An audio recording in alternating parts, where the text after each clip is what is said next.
Hello and welcome everyone, we Weeb Online, and today I'm gonna continue the story Naruto the Zombie Ninja Part 3. If you enjoyed this video, give it a big thumbs up, and to watch more videos like this, subscribe to the channel and turn that bell notification on so you never miss an upload. Now wasting no more time, let's begin. With relief, Kakashi realized they were winning. He and Guy slowly began making their way through the Akatsuki and towards Orochimaru with the help of several Naruto clones. For the time being, he pushed the shock and other emotions he felt at learning Naruto was alive and well to the back of his mind and concentrated on the battle at hand. It would be a mistake to become distracted. Orochimaru was powerful, but if he collaborated with Naruto and Guy, they might be able to defeat him. When the two of them passed through the shinobi that separated them from Orochimaru, they both began to run towards him.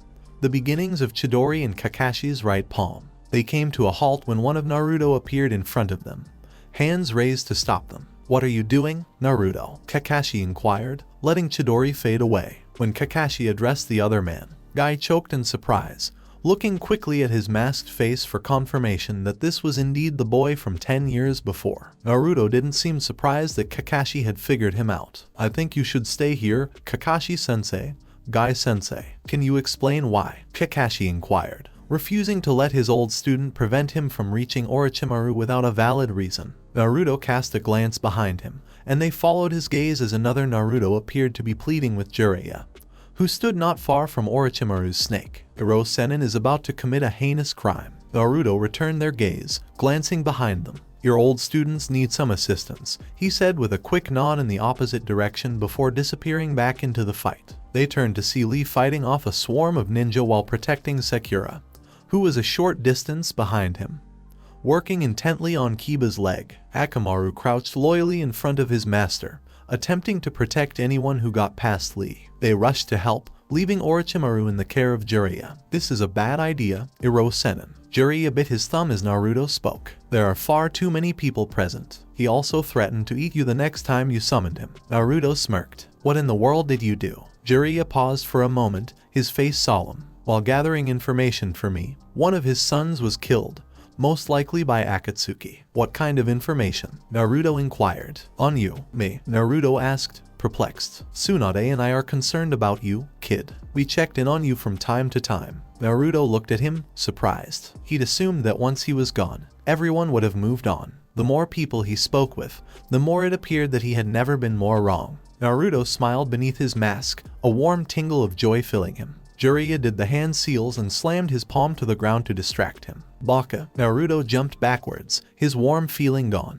With a puff of smoke, Naruto found himself next to a massive red flipper. The fighting on the hill slowed as the shinobi took in the sight of the massive frog that had appeared out of nowhere. Gamabunta rolled his eyes upwards, much like Naruto did when Gamakichi perched on his head. Naruto could feel Jiraiya's rage radiate from him when he discovered him. "Jiraiya," he exclaimed, his pipe bouncing in his mouth. "How dare you call after what you've done?" His rough tongue shot up to seize the Sannin, but Naruto stopped him. "Boss." Gamabunta came to a halt, looking down and retracting his tongue. "Rat, what are you doing here?" "Boss, don't eat the pervert," Naruto said. "It was Akatsuki who murdered your son." He pointed to Orochimaru, who was watching them from the safety of his snake. "Their leader is Orochimaru. You must exact your vengeance on them." Gamabunta growled at Orochimaru, which was unusual for a frog. "All right," he said. "However, I want you with me, not him." "I can't, boss," Naruto explained as he pointed behind him. "I'm a little busy right now." Gamabunta looked back at the battle raging behind him, taking in all of the clones. "Besides, Iro Sennin is stronger than me," he told the frog. Gamabunta laughed. "I'm not so certain." Jiraiya appeared to be about to say something impolite,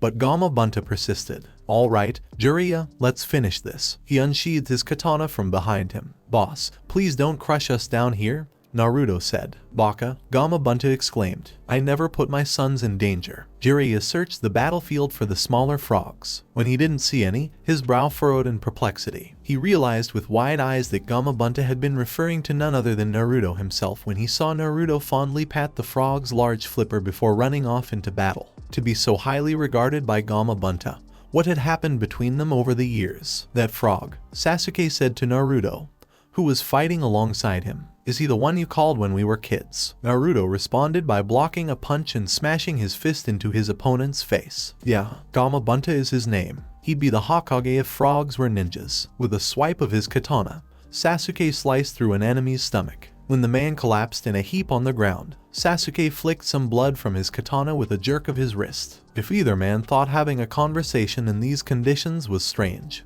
he didn't show it. Cage Bunshin probably gave you away, Sasuke said as he spun and kicked a man away. It was one thing when you did one, but doing so many times is bound to raise some eyebrows. Yeah, Naruto grumbled as he ducked a punch. I spoke with Kakashi, and he definitely knows. Sasuke found it strange that Naruto could be in so many places at once. He was aware that these were clones, but they all communicated as if they were one person. One was fighting by his side, while the other was talking to Kakashi, but both knew what was going on. Keeping them all straight must be a monumental task. So, where is your true self? Looking through the slits of his Anbu mask, Sasuke saw Naruto pat Gamabunta on the flipper before jumping back into the fight. What about the frog? Of course, the real me has to handle the most important things, Naruto replied. Orochimaru was getting tired of fighting. He was losing too many men and didn't want to fight Jiraiya and his pet. His new body was only a short distance away, just down the hill. Most people couldn't tell the difference between the real man and the clones,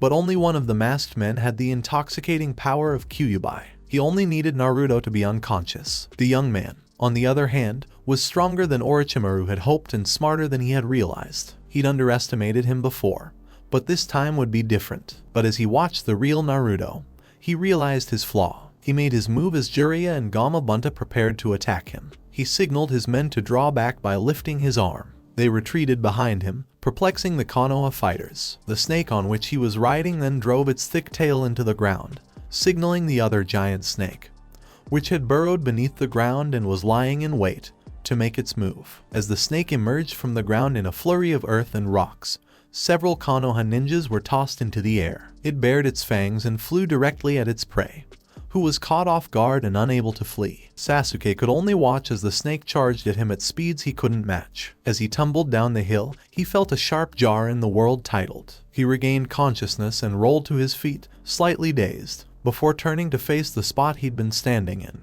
The Naruto he'd been fighting was panting, his right hand gripping a kunai that was digging into the snake's nose, looking small in comparison to the large face. One of the snake's sharp fangs pierced Naruto's left forearm. Sasuke waited for the poof of a defeated clone, his stomach twisting with each second that it didn't come. Then he and the other Konoha ninjas heard the familiar popping noise, and the 50 or so remaining clones vanished. The snake hissed viciously as he ripped his fang from Naruto's arm, sending blood flying through the air. He snapped his jaws, but before he could even think about attacking again, his head was severed from his body, each part crashing to the ground. Gamabunta now stood between the two snake pieces, clutching his sword tightly. Sasuke moved quickly to Naruto, who appeared dizzy. When Sasuke arrived, the other man wobbled on his feet, and Sasuke quickly sheathed his sword, catching him as he wobbled. Naruto's knees buckled, and Sasuke supported his weight, gently lowering him to the ground. Didn't you say you were with the frog? Sasuke was surprised to learn that the real Naruto had been by his side throughout the battle. You moron, why didn't you use a clone to push me aside? I warned you, Naruto said, his breathing becoming labored. Important matters must be handled by the real me. Sakura dashed over to them. She had no idea why Akatsuki had stopped fighting, but she wasn't about to turn down a gift horse. Even Jiraiya and Gamabunta's, and especially Orochimaru's, were fixated on the injured young man. First, the pink-haired medical nin examined his wound. When the thick fang impaled Naruto, it fractured his arm and caused him to bleed profusely. Sakura quickly noticed his shallow breathing and, gently moving his head protector, felt his forehead for a fever. He was on fire. The snake must have been poisonous, she said, and Sasuke's fists clenched. Sakura leaned over Naruto, gently brushing her hand through his hair. Do you feel any pain? She paused before finishing softly. Naruto. Sasuke was taken aback by her appearance. She'd figured it out by now. Naruto's smile could be seen through his mask. Sakura-chan, you were always too smart for me. No, there is no pain. I believe my arm has gone numb. I can't heal this wound while you're still poisoned. In addition, if the fang caused the bone to shatter, your arm may require surgery. Then just wrap me in a bandage and I'll wait until I get back, Naruto said between pants. His increasingly shallow breaths concerned her. Sasuke observed Naruto's eyes becoming distant and unfocused. Stay awake, Naruto, he said, shaking his good arm. If Naruto lost consciousness, two very bad things could happen. and Sasuke didn't want to witness either. Naruto was fighting hard to stay awake, but his vision was foggy. He could only vaguely hear Sasuke speaking to him, and as the poison spread through his body, he became numb. So Sasuke's firm grip on his arm went unnoticed. His eyes soon closed and his body relaxed. "Naruto," Sasuke stated. There was no reaction. "We need to get him out of here." "Sakura," Sasuke said, reaching out to scoop the limp man into his arms. "Do not move him," Sakura said as she placed her hand on Naruto's chest. It could help the poison move through his bloodstream faster. Orochimaru sat atop his snake, his mouth curled in a triumphant sneer. In a flurry of seals, his hands flew. Once he gained control of the snake venom, it would have no effect on his body. Naruto's unconscious body arched up from the ground with a gasp, as if he'd been kicked, and Sasuke and Sakura moved back slightly. With a sinking heart, Sasuke looked over his shoulder at Orochimaru and saw that only Kabuto's immobile body lay on the snake's head. Looking back at Naruto, he realized that Orochimaru's consciousness must have moved. Orochimaru looked around, perplexed. He'd never experienced anything like this before when entering a body. He immediately recognized where he was. The streets of Konoha looked much the same as they had when he was a child. But there was something about his surroundings that told him he wasn't in Konoha. A young boy no older than 7 walked past him, his head covered in a shock of wild bright yellow hair. He was walking through an alleyway between 2 stores when he heard a voice. The voice was deep, and Orochimaru detected malice in it. "Hey, kid," a stocky man in the shadows said, his thick black hair falling around his face. The young boy looked at him with fear, slowly backing away. "Respect your elders, you little shit," the man hissed as he snatched his wrist and dragged him into the alley. The boy screamed in surprise and terror, but the villagers who heard him turned away, pretending not to hear him. Orochimaru followed them into the alley because he had nowhere else to go. The man slapped Naruto across the young whiskered face, sending him sprawling to the ground. "Stop yelling or I'll kill you." The boy immediately calmed down. As the man began to beat him, curse him, and spit on him, he stifled his cries. Orochimaru and the man both looked pitifully at Naruto as he sobbed quietly on the ground. Orochimaru raised an eyebrow as the man began to unbutton his pants. That was fascinating. Such incidents left deep emotional scars. Naruto had obviously kept up a good front when he was younger. This information could be useful to him. Naruto started to flee, terrified.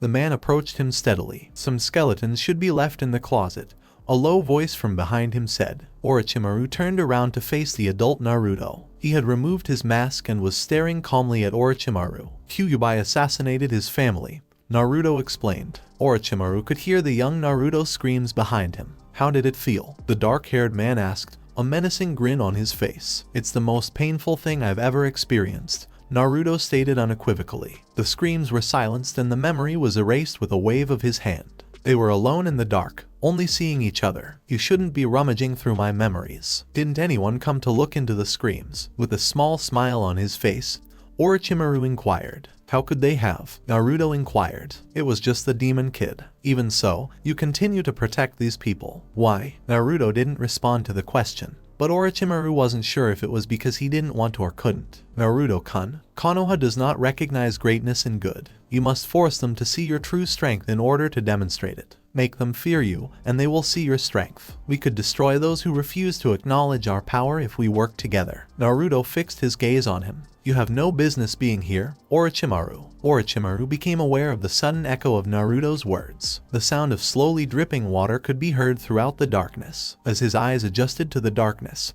he realized he was in a large dark stone room. "Get out of here, Kit," said a large voice from the darkness. "I'm not your Kit. Stop calling me that," Naruto retorted angrily. A snort was heard. "Right now, you have no power." Tendrils of red chakra wrapped around Naruto, gradually tightening. "For the time being, return to your memories. I have matters to discuss." As he was rendered motionless, Naruto's fists clenched at his sides. "This isn't your decision, bastard fox." When the fox didn't respond, Naruto was thrown backward, disappearing into the blur of color that was his memories speeding by. Orochimaru could not locate the source of the voice. "What are you up to?" it inquired. "I want to take over Naruto's body," Orochimaru said confidently. A sniff was made. "You have an evil odor, much more refreshing than the scent of the kit. What do you intend to do with his body?" "I want to be powerful. My strength." It wasn't even a question. "You'll have a lot more freedom now that I'm in charge. I don't mind letting you take over every now and then." There was a low rumble, almost as if the fox was laughing.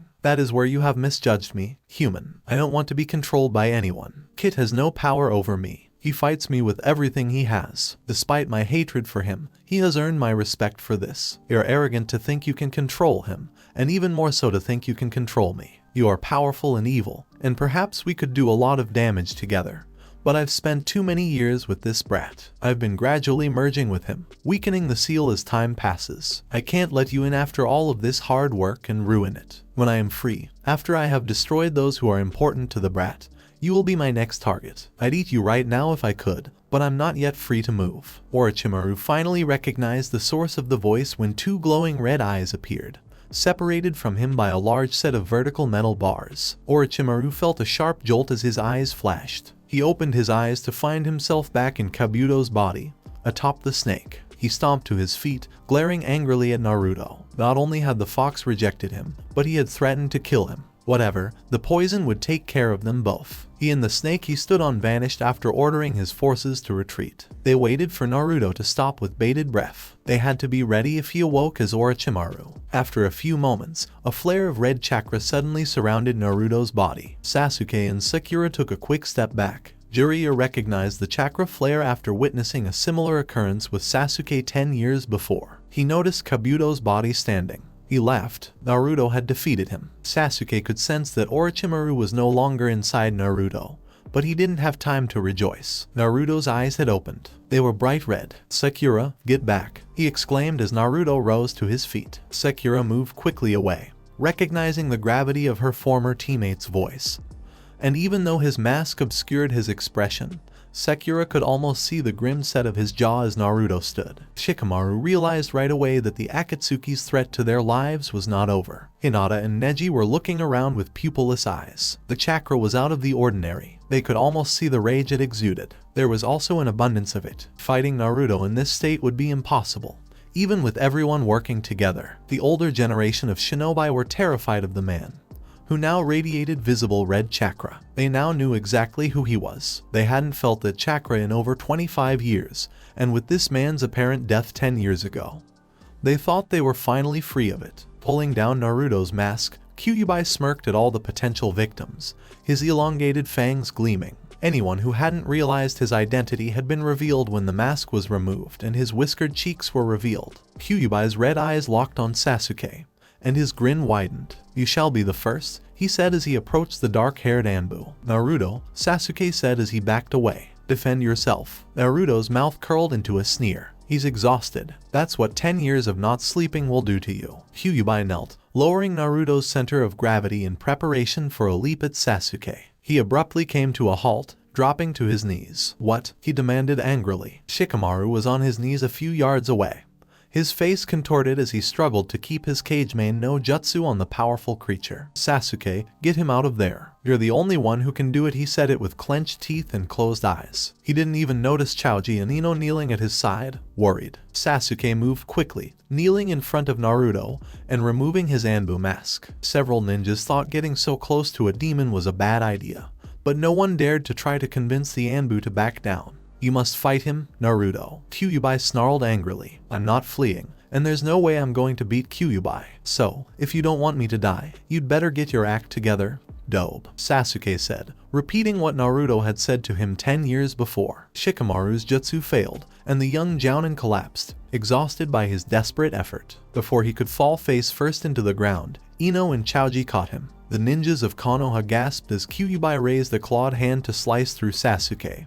who made no attempt to dodge. Kyuubi's eyes flashed and turned purple. Sasuke remained standing, maintaining eye contact with the man in front of him. Naruto got down on all fours, his fingers digging into the earth and red chakra swirling around him. Shino raised an eyebrow in comprehension. He'd previously felt this chakra. It wasn't the first time Naruto had had to deal with the fox. Naruto was thrown backwards and slid several feet as the red chakra was sucked back into him with such force. Sasuke shifted to his side, relieved to be looking into blue eyes. "That?" Naruto panted, his gaze fixed on the man he had almost slashed in half moments before. "It's a risky game. It's a game of trust," Sasuke said, a small smirk on his face. As Sakura gently wrapped Naruto's arm, Sasuke stood nearby. As soon as she wrapped the white bandages, blood began to seep through. but there was nothing she could do. Those who had known Naruto gathered around him, not too close, but not too far away. As they watched him struggle for breath on the ground, emotions and questions raced through their heads. They couldn't believe they hadn't recognized him before now that the young man's mask had come off. He resembled me, but he was older. His face was more defined, and his cheek marks were wider, but everything else remained the same, right down to his blue eyes and tan skin. Despite his frail appearance, the ninja who hadn't known Naruto and thus hated or feared him kept his distance. Those who were not injured assisted other medical nins in moving the injured and dead. "Naruto, you need to get back to Konoha as soon as possible," Sakura said after bandaging his arm. Naruto had his eyes closed, but she could tell he was awake. "I don't have enough ingredients to make an antidote." Blue eyes opened to look at her thoughtfully. "What happens if it isn't treated?" Sakura looked down at him, puzzled. "You'll die," she predicted. "Does it happen quickly?" he inquired between exhalations. She was perplexed as to why he had asked such a question and looked at Sasuke. Was Naruto willing to die? When Sasuke saw her expression, he moved closer to them. But Naruto stopped him, saying, "This is a conversation between my doctor and I." Sasuke. The dark-haired man froze, crossed his arms, and turned away with a humph. The rest of the friends were perplexed. "How about it, Sakura-chan?" "I don't understand, Naruto. Just answer me," Naruto said solemnly, a tone she hadn't heard from him before. Sakura looked at him for a moment before agreeing. "Snake venom has 3 stages. The first is the situation you're in. It causes paralysis. It is causing your heart and lungs to slow down, which is why you are having difficulty breathing. To be honest, I'm not sure how you're still alive. The snake usually consumes its prey before this stage is completed.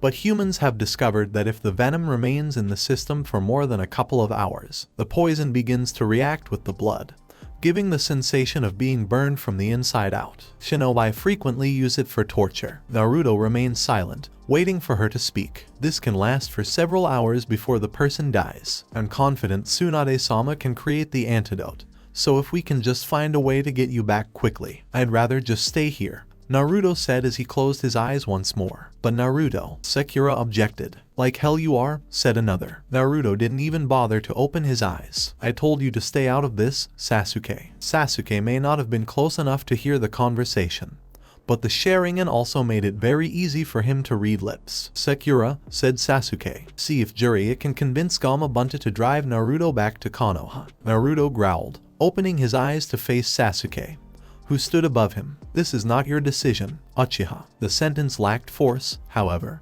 because Naruto was still gasping for air. Sakura hesitated, but when Sasuke looked at her, she stood up and went to Jiraiya, leaving the 2 men alone. "What the fuck are you thinking, dope?" Sasuke inquired as to when she had left. "There's nothing that should surprise you," Naruto wheezed. Sasuke knelt beside him, his weight on his heels. "I'm not going to let you use me to commit suicide. I'm not blaming you. I'm blaming the large snake bite in my arm. You were bitten only because you pushed me out of the way. Could you please stop hating yourself? It's extremely irritating. Sasuke, this is my life. It's entirely up to me whether I want to risk it by keeping you from being eaten. And if I'd rather stay here than return to Konoha in the hopes that Tsunade can heal me, that's my choice." For a brief moment, Sasuke remained silent, listening to Naruto's erratic breathing. Finally, he asked, "And if our roles were reversed, and I were the one choosing to stay rather than return, what would you do?" Naruto exhaled a sigh. "I'm going to send you back kicking and screaming."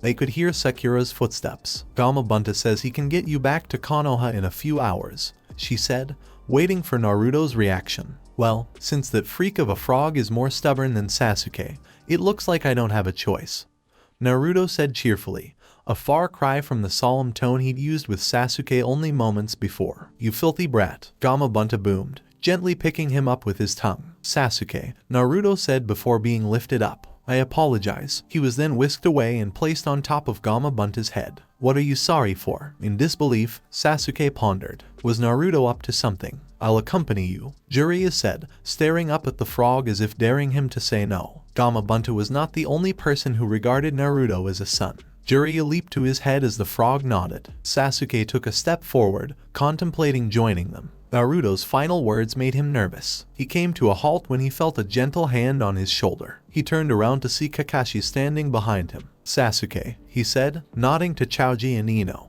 who were watching what was going on but kneeling next to Shikamaru. who was unconscious. With Shikamaru on the mend, we need you here. Sasuke paused, looking up at the frog, then back to the shinobi without a leader. Kakashi was correct. He owed it to the troops. Gamabunta took off at a breakneck pace and was soon out of sight. Sasuke stood there watching them leave, regretting his decision almost immediately. Tsunade didn't seem it, but she was getting too old for this. Jiraiya had sprung into action when he arrived on Gamabunta with a writhing Naruto in his arms, doing her best to ignore the tightening in her chest as they carried Naruto to a hospital room. She'd lost too many people and vowed angrily that Naruto would not be added to that list. The young man was clearly in a lot of pain. In an attempt to keep from screaming, he clenched his fists and ground his teeth together. Tsunade was surprised that he was still conscious. Tsunade recognized the snake venom as soon as Jiraiya explained what had happened. A lethal poison that is mostly used for torture. It stands to reason that Orochimaru would have access to such a substance. The cure had only recently been discovered, and Tsunade luckily had all of the ingredients needed to make it. She couldn't help but think about how close she had come to having to announce Naruto's death as she injected it into his arm. Again, there would have been nothing she could have done in another hour, but thinking about it now would be counterproductive. She cast a glance at Naruto, whose face was angled to the right, making it impossible for him to see what she was doing. He was unusually quiet, and she assumed he was concentrating all of his efforts on concealing any signs of pain. He had refused to take any medication before she performed surgery on his injured arm. He didn't want to lose consciousness yet again. Tsunade could only imagine how it felt to have her poking around in his arm with her metal instruments, with nothing to take the edge off the pain. She was, however, impressed. Naruto managed to stay perfectly still for her. When he abruptly spoke, he surprised her, but he'd had the foresight to wait until she'd paused her work to ask Shizune for a different instrument. Will it take a long time to heal, Tsunade Baba? He inquired, his gaze fixed on the white tile wall. The operating room was extremely dull. It had the dull, sterile feel of a hospital, and it did nothing to distract him from what she was doing to his arm. Tsunade looked him in the eyes through her white surgeon's mask. I'd say a month or so for a normal person, but with your unique healing abilities, probably less than a week. She probed his arm again with what appeared to be a large pair of tweezers. She searched carefully for the shattered bone fragments. I'm leaving after the surgery, Naruto stated unequivocally. He'd only stayed for the surgery because Tsunade had warned him that his arm would become useless without it. What? Tsunade said, her chocolate eyes looking up from his arm and at his averted face. Can't you wait at least a day? Allow yourself the opportunity to begin healing. No, I need to leave as soon as possible, Naruto stated emphatically. Kyuubi was getting closer, his thoughts buzzing with the unpleasant reminder of why he'd left in the first place. He also knew he had to leave before everyone else did. He guessed they wouldn't be back until the next day if they stayed in the village for the night, and returned home this morning. Tsunade had given him the antidote and refused to operate on his arm until the morning when Gamabunta brought him in to give him a chance to rest. He hadn't actually slept, but it had given him time to think. Everyone knew by now, and he lacked both the desire and the strength to deal with the inevitable questions. Then there was his most serious issue, Sasuke. He was certain that the dark-haired Anbu would not let him go easily. Naruto had anticipated that he would be sorry for returning. He was approaching too closely. How many times as a child did he wish Sasuke would recognize him as a friend? And now it appeared that Sasuke truly did. However, there was a reason why ninja rarely befriended one another. Such actions carry far too many risks. The enemy may exploit your concern for others as a weakness. Orochimaru had completed the task. He would have avoided the snake if he had directed it directly at Naruto. However, by directing him at Sasuke, he ensured that Naruto would take the hit. On the battlefield, caring impairs judgment and distracts. Naruto had to distance himself from Sasuke for the sake of both of them. He had no strong feelings about his own life. He'd gladly do it for Sasuke. He, on the other hand, would not become Sasuke's weakness. For years, Naruto had been spiraling out of control, and he would not let Sasuke take his life for a hopeless cause like his own. Naruto could only see one certainty on the path he was walking: death. This was why he had to leave before Sasuke arrived. Gone, and far enough away that the Anbu couldn't track him down, because Sasuke refused to listen to logic, and Sasuke was the only person who could weaken his resolve. Shikamaru was exhausted, not the tired that came with a long day, or the tired that he always seemed to feel whenever he had to deal with something difficult. Shikamaru was tired, and despite the fact that he'd only recently regained consciousness, he could feel exhaustion approaching. As a man who made it a point not to exert himself unless absolutely necessary, The effort required to open his eyes almost didn't seem worth it. However, even in his half-awake state, he could sense the presence of many people. It took several blinks for him to clear his vision and a few more moments to realize where he was. The soft mattress beneath him reminded him that he was in his hotel room, and memories began to resurface. He'd expended all of his chakra on Kyuubi while performing the Kagemain no Jutsu. Naruto felt the intense power trying to break free the moment the shadow connected with him. It had immediately knocked him to all fours. He'd blacked out after his jutsu failed, and he only vaguely remembered speaking to Choji and Ino somewhere between the battlefield and his room. They'd informed him of Naruto's condition and that he was on his way back to Konoha with Jiraiya. Will he be alright, Sakura? Shikamaru was asked by a female voice. Ino. Sakura leaned over him, checking on him, and pink hair suddenly filled his vision. He'll be fine. He just expended all of his chakra, she said. Green eyes were startled to meet tired brown ones. You're awake, Sakura exclaimed, looking down at him. Give me a chance. Sakura was abruptly removed from Ino's line of sight,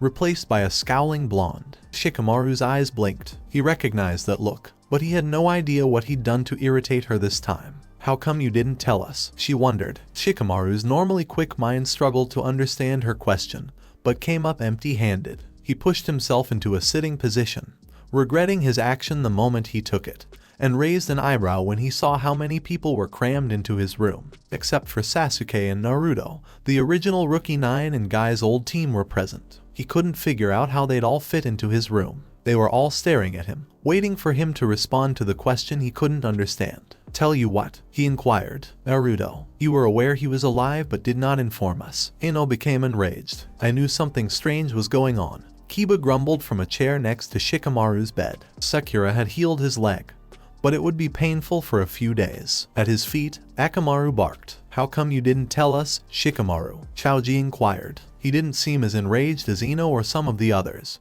Instead, the poor man appeared confused and upset at the prospect of his best friend keeping something from him. Shikamaru replied truthfully.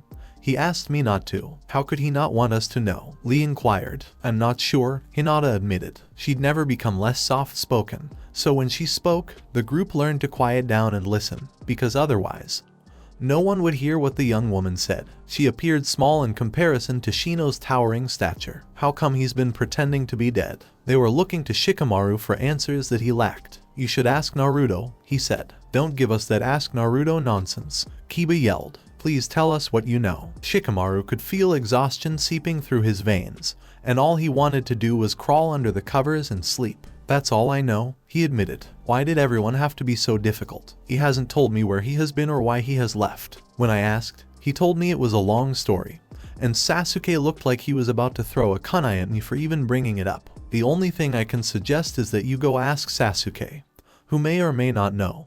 Or wait until we get back and ask Naruto. Shikamaru seemed to have forgotten everything that they had taught him. If he was lying, he wouldn't go to the trouble of saying so many words. Of course, that's assuming he hasn't died, Sakura said, surprising everyone. Shikamaru was staring at her with a cool expression on her face. You should have informed me, she said. Don't you believe I had a right to know? Sakura, he explained. It wasn't my choice. Even if I had wanted to defy Naruto, Tsunade-sama forbade me from telling anyone. Sakura didn't seem comforted by his words, but she remained silent. Tsunade, Kiba stated, is this some massive conspiracy? Neji had been standing quietly near the door, his Anbu mask dangling from his hip. What was that red chakra, Shikamaru? Your use of jutsu this morning suggests that you were aware of what was going on. Shikamaru groaned. Finally, someone asks him a question he can answer, and it was about something the Hokage had ordered him never to discuss. I'm sorry, but I can't talk about it with you, he explained. The room was filled with a dissatisfied murmur. There is definitely a conspiracy, Kiba stated. The journey back to Konoha was long and tense, because they were slowed by the injured. What was normally a day's walk took nearly 2. Shikamaru sighed as he watched the returning group. The group of 50 had been reduced to 30, nearly half of whom were injured. They had waited a day before departing for Konoha, allowing both the injured and the healthy to rest before the long journey. Shikamaru's friends had left after his inquisition, and he had taken advantage of the quiet, sleeping all day and waking refreshed this morning. His friends suspected he knew more than he was telling them, and as a result, they were giving him the cold shoulder. During the walk, he could feel a glare or two directed at him. They needed answers, but he wasn't the man to provide them. He wouldn't have told them about Kyuubi even if he hadn't been told not to. Naruto's secret was to be revealed, not anyone else's. Besides, he had more pressing concerns than receiving the silent treatment. Shikamaru could feel the tension rolling off Sasuke as he walked next to him. Despite his outward calm and poise, Sasuke was too preoccupied with his thoughts to notice Shikamaru. Gamabunta and Jiraiya had left around midday yesterday. Naruto would have died if they hadn't arrived in Konoha in time. Or if Tsunade didn't have the ingredients she needed, then it would be entirely his fault. Again, he might have been able to avoid the snake if he hadn't frozen up. Naruto wouldn't have had to push him out of the way if he had at least tried. Sasuke sighed in frustration. At this rate, they were still nearly a day's walk from Konoha. Shikamaru cast a glance at him and said, "Sasuke, you should proceed." The fox mask quickly turned to face him. "Tsunade-sama should be informed of the battle and prepared to treat our wounded," Shikamaru said, a sly gleam in his eyes barely visible. He hadn't forgotten that Jiraiya was already in Konoha, ready to inform Tsunade. Sasuke almost grinned behind his mask. Shikamaru was giving him an excuse to return to Konoha as soon as possible. Sasuke took off without saying anything else. At top speed, he could be back in Konoha in a matter of hours. The sun had set several hours before, and the crescent moon shone softly over the group of shinobi. They'd stopped earlier in a small clearing of forest where they could all sleep comfortably. They were getting close to Konoha now, and those who ventured out of the village on a regular basis had begun to recognize their surroundings. Still, they were far enough away that Shikamaru had decided to let them all rest for the night and walk the remaining few hours in the morning. Except for the few shinobi on guard duty, the majority of the shinobi were sleeping. Kakashi sat high in a tree, leaning against the thick trunk and scanning the forest from his perch, absently twirling a kunai between his fingers. He wasn't on guard duty, but sleep was not going to come easily tonight. Naruto's unexpected and mysterious return, as well as his previous battle with the Kyuubi, were weighing heavily on his mind. He couldn't help but wonder if the two were somehow related. There were so many unanswered questions, and there was no one to answer them until he returned to Konoha. An angry presence suddenly entered his senses, but despite its intensity, Kakashi could tell it had no malicious intent. So he calmly continued twirling his kunai. Sakura abruptly entered his line of sight and would have appeared to be taking a normal walk if she hadn't been moving sideways up the tree, gravity pulling her long hair towards the ground. She took a seat on the large tree branch he was sitting on. He maintained his usual nonchalance because he knew it was comforting to the woman. So much had changed so quickly that it was comforting to know that some things had remained constant. "Tell me you didn't know, Kakashi-sensei," Sakura said, her gaze fixed on the shinobi 50 feet below. "What about Naruto?" he inquired. "I had no idea, Sakura. How on earth is he still alive? Why didn't he inform us?" Her tone became agitated. "Why would he seek out Sasuke? Sasuke nearly killed him." Kakashi had often wondered if Sakura had kept her promise. Tsunade told him that during the battle, Sakura told Orochimaru, whom she mistook for Sasuke, that she would never forgive him for Naruto's death. After that, everyone realized that it wasn't Sasuke who killed Naruto, but that Sasuke's decisions had ultimately led to the young man's death. Sakura had obviously kept her promise, no matter how civil she was to her former teammate. Kakashi was at a loss for words. He had no idea what had happened in Naruto and Sasuke's first and second fights. Perhaps Sasuke, like Shikamaru, simply discovered the truth. Perhaps what Naruto needed was a little friendly competition rather than a friend he proposed. Sakura sighed and swayed her dangling legs back and forth. "He'd better be okay," she stated solemnly, "because I'm going to give him an earful when we get back," she added, as if to lighten her own mood. Her eyes flashed as she raised her fist. Kakashi's visible eye curved into a smile, glad to see his former student looking more like herself. He'd feel sorry for Naruto if she got to him. Something told him the younger man was going to get a lot of bumps on the head. When Sasuke burst through her office doors, Tsunade and Jiraiya both looked up in surprise. He'd used the doors this time because the hole he'd made a few days before was now boarded up. Tsunade sat behind her desk, ignoring the stacks of paperwork that littered it, and Jiraiya sat comfortably in the chair in front of the desk. "Is he all right?" Sasuke inquired of the Sannin. Tsunade gave him a sidelong glance before responding. "He's all right, Sasuke, but may I speak with him?" Tsunade bit her bottom lip and said, "Sasuke, he isn't here. Is he in the hospital?" Sasuke inquired. "No, Sasuke, he left and is no longer in Konoha." They couldn't see his face through his Anbu mask, but his suddenly rigid body told them that the news wasn't going down well. When did he leave? He inquired quietly. A couple of hours ago, Tsunade said. Sasuke turned around, ready to follow him. Sasuke was with Gamabunta, Jiraiya explained. You're never going to catch them. Tsunade idly noticed that, even though the wooden mask's expression never changed. It was amazing how, when the wearer was angry, the fox face seemed more menacing. How come you let him go? I didn't want him to leave either, she admitted. But I can't make him stay, especially since we know Orochimaru can't possess him. He wanted to leave. Sasuke could feel his chest tightening as the reality of Naruto's departure set in. He'd left once more. He had vanished. The consuming loneliness that Sasuke had lived with his entire life. The loneliness that had slowly begun to fade with Naruto's unexpected presence, hit him with such force that it nearly took his breath away. There was a pop, and Sasuke turned to see a large orange frog sitting comfortably on Tsunade's paperwork. Pop told me to tell you that the kid is fine, he told Jiraiya. Where is he? Sasuke inquired, quickly approaching the desk. I've been forbidden to say, the frog explained, his mouth curled into an amphibian grin. Sasuke yanked his mask off, piercing him with his gaze. The frog appeared unconcerned. I'll see you later, pervert, he said, waving. You've been spending too much time with that brat. Gamakichi, Jiraiya grumbled, remembering how all the frogs used to respect him. Wait, exclaimed Sasuke as the frog prepared to leave. He knelt in front of Tsunade's desk, face to face with Gamakichi. Both Sannin looked at him, but he ignored them. Can you take him a message? Sasuke inquired. Gamakichi looked at him for a moment before nodding. Tell him I thought Uzumaki Naruto never ran away.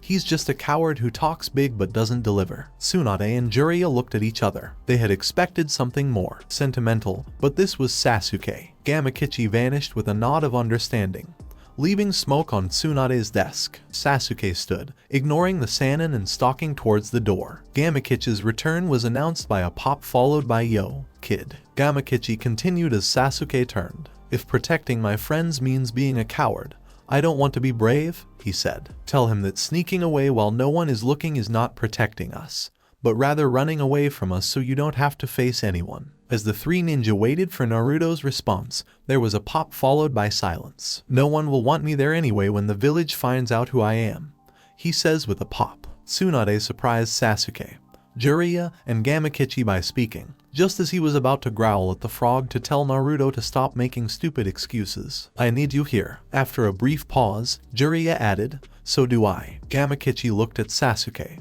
as if he was debating whether or not to deliver the messages. Sasuke shrugged and raised his brows. The frog took this as a sign to leave and vanished. He came back a few minutes later. He said, thank you, Tsunade Baba, Ero Sennin, but could you give us a second? Jiraiya took the hint, standing and walking around the desk to grab Tsunade by the arm. The blonde woman did not appear happy about being forced to leave her own office, and she was probably even more unhappy about missing the rest of the conversation. When they were gone and the door was closed, Gamakichi delivered the rest of the message to Sasuke. Forget about me, Sasuke, I need to be alone. Don't worry, I'm used to being alone. So am I, and I'm sick of it, exclaimed Sasuke. Just tell me where you are. I hate being alone here.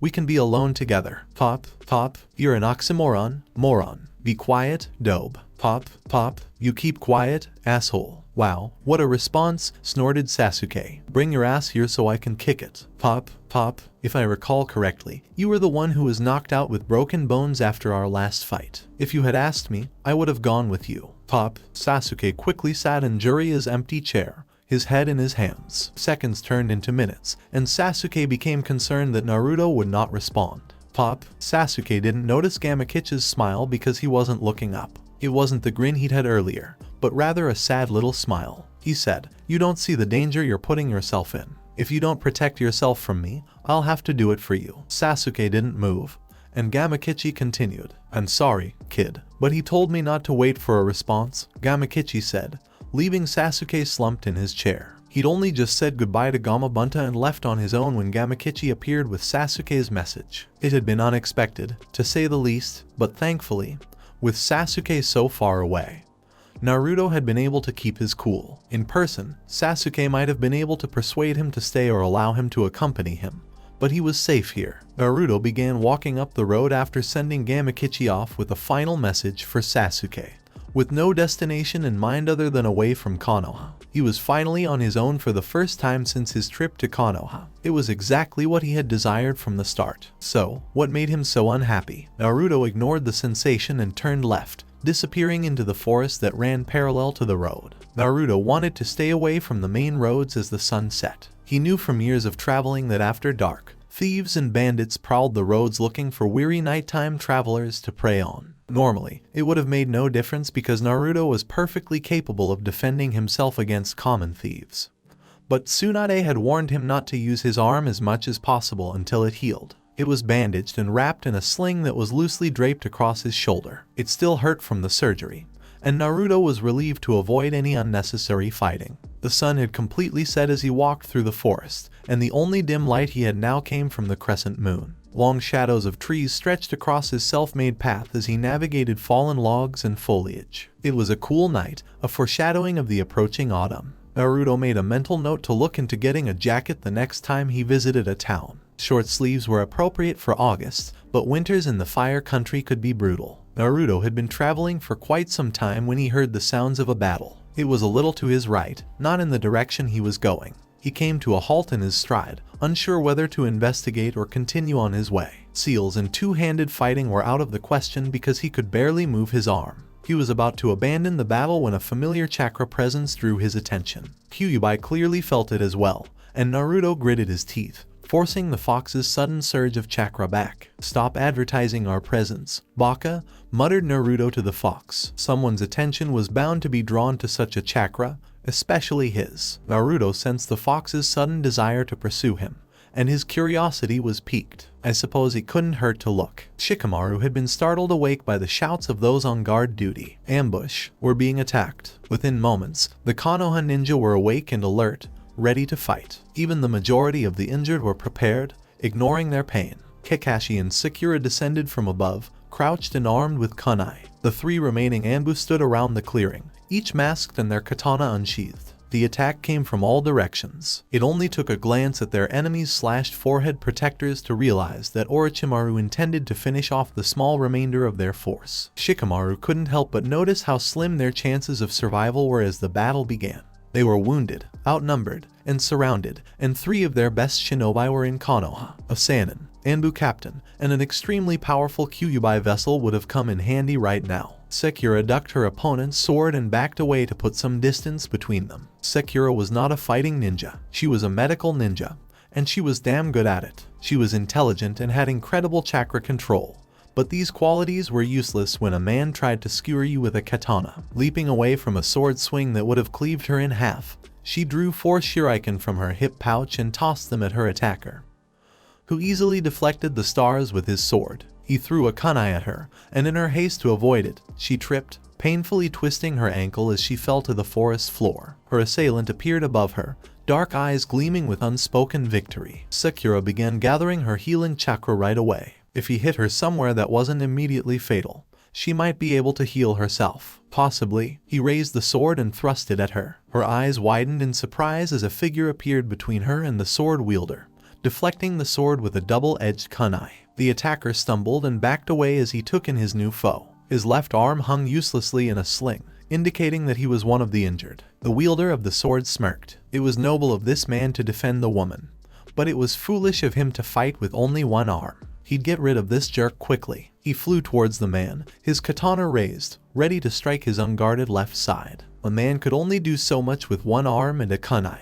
He could only stare in surprise as the man twisted slightly, crossing his right arm across his body and using the kunai to stop the blade's momentum. They were locked in that position, staring at each other. The swordsman used both arms' strength to try to force the blade's edge into the other man, while the other man managed to steadily hold the katana back with only his kunai. The sword user saw one of his comrades throw 2 kunai at his opponent's back with only a glimmer of victory in his eyes. He increased the pressure on the kunai with his sword, keeping the man's attention on him. When the man sidestepped the kunai that was about to strike him, they flew by their original target, slamming into his chest. He died as he fell to the ground. Naruto returned his kunai to his pouch and turned to check on Sakura, who had used the opportunity to heal her ankle and was now standing gingerly. "Are you okay, Sakura-chan?" She could only gape in surprise when she recognized him. Naruto's hair remained covered, but his face was no longer hidden, and he looked at her with concern. She had faith in Tsunade's ability to heal him,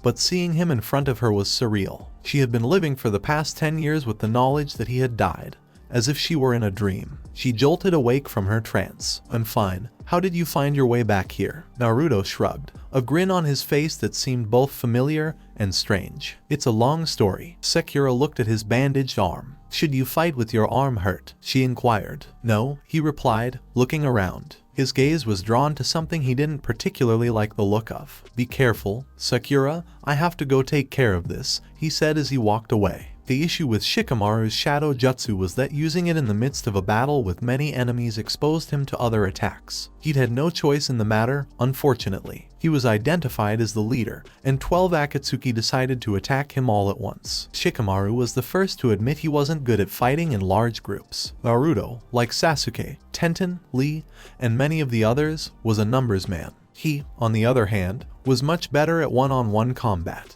and if he couldn't do that, he'd need time to think of a way to defeat a dozen men at once. Of course, he now had the problem of jutsuing 12 men while attempting to avoid any attacks from behind. Not to mention he still wasn't sure what to do when the jutsu broke, which could happen at any time. A kunai was thrown at his back as several shuriken whizzed at him from his right, and he realized avoiding both attacks was out of the question. He avoided the kunai, and if anyone had been paying attention, they would have seen the irony in the situation as the 12 men under his jutsu all moved to the side in unison, growling as their bodies refused to listen to them. He braced himself for the shuriken's impact, but all he could hear were the dings of metal on metal as someone stood next to him, blocking each one with a kunai. "Don't think I'm going to let you die and get away with keeping secrets from me, Shikamaru," Ino said as the shuriken all fell to the ground. Shikamaru smiled as he looked at her. "Are you speaking to me right now?" She cocked an elegant brow, "and not sure what you're on about." Shikamaru's smile faded as he felt the familiar strain of holding his jutsu. "I hope you're prepared to fight 12 unhappy men,"